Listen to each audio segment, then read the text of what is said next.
ગગીની વાત હાલે છે એનું કેમ છું? ઓધા કાકા મેળા થા કે નહીં?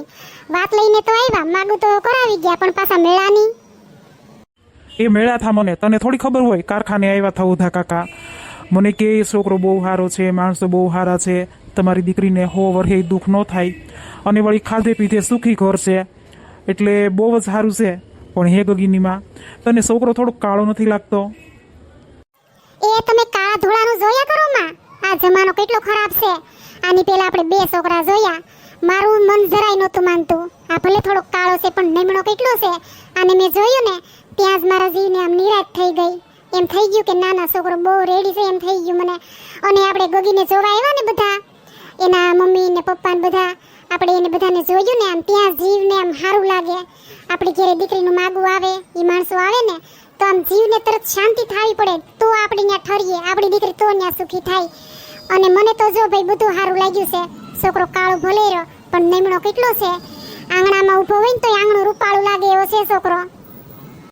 તારી બધી વાત હાસી, પણ એમ તાત્કાલિક કંઈ હું આ નહીં પાડી દઉં. મારે હજી બધું વિચારવું પડશે, બધું જોવું પડશે. આપણે 5 માણસને પૂછવું પડે, એની આજુબાજુમાં આપણા કોઈક સંબંધી રહેતા હોય એની પાસે બધું જાણવું પડે. છોકરો કેમ છે?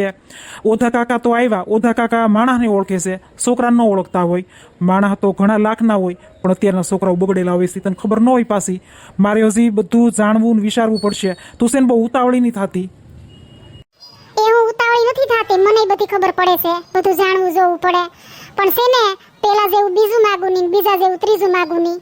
પછી બહુ હારા હાંતું ન કરાય. આપણી ગગી 20 વર્ષની થઈ ગઈ છે, અને ઓધા કાકા જેવા તેવા માણસ નથી. એ હારા માણસનું માગું જ આપણી ઘેર લઈને આવે. એને બધી ખબર પડતી હોય કે હું કોની ઘેર જાઉં છું એમ.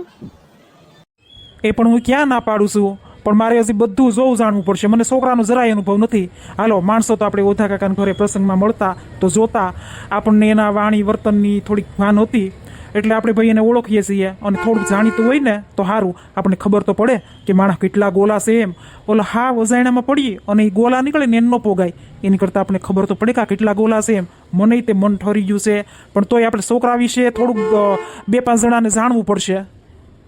હા હા, હું ક્યાં ના પાડું છું, પણ છોકરાની આપણે માહિતી લેવી જ પડે. ઈ હેરીમાં મારા મુંગા કાકા રહે છે, એના છોકરાઓને ઓળખતા જ હોય. હારથિયા હોય ને તે કંઈક પ્રસંગમાં, ઉત્સવમાં, હેરીમાં નથી અત્યારે ગણપતિ ને ગરબા ને બધું થતું, તે એમાં ભેગા થતા હોય ને, એટલે છોકરાનો અનુભવ જ હોય કે ભાઈ આ છોકરો કેમ છે એમ. બોલીનો કબાડો હોય તોય ખબર પડી જાય, ટપોરી હોય તોય ખબર પડી જાય, રખડું હોય તોય ખબર પડી જાય. તે જાણી લો તમ તારે. પણ ભલે અહીંયાની બીજેની ત્રીજે, પણ જો હું તમને કહી દઉં છું, ગગી થઈ ગઈ છે હવે 20 વર્ષની. હવે બહુ સારું હું તો કરવામાં મજા નથી. આ વરહમાઈની સગાઈ કરી નાખવી છે, અને આ વાત આલે છે મને તો અહીંયા બહુ ગમી ગયું છે. તો સારું હું તું જરાક કરો, અને ઓધા કાકાને કહો કે ફાઇનલ પછી એ લોકોનો હોય તે જવાબ માગી લે. આ જો ફૂલકાંજળી ને વરત ને બધા હારા જ દી કહેવાય, તો આપણે ચા પાણી પી લઈએ. એ હારું લે, તો હું જાઉં છું ઓધા કાકા પાસે કે ભાઈ એ લોકોનો શું વિચાર છે, એને છોકરી ગમી કે કેમ. તો એનો વિચાર હોય તો આપણે આગળ વિચાર કરીએ. હારું હાલ તો. એ હા જાવ, માતાજીનું નામ લઈને. એ હવનો અંજળ હશે તો હવને હોનાના લાગશે. જો અંજળ હશે તો એને આપણી દીકરી ગમી ગઈ છે, અને મને તો ભાઈ ગગો ગમી ગયો છે. છોકરાનું નામ ભલે ગગો છે, પણ એનું નામ કંઈક બહુ સારું છે. એ તો કાંઈ મને અહીંયા નથી રહ્યું. પણ જાઓ તમે ઓધા કાકા પાસે, અને એ લોકોનો શું વિચાર છે બધું જાણો.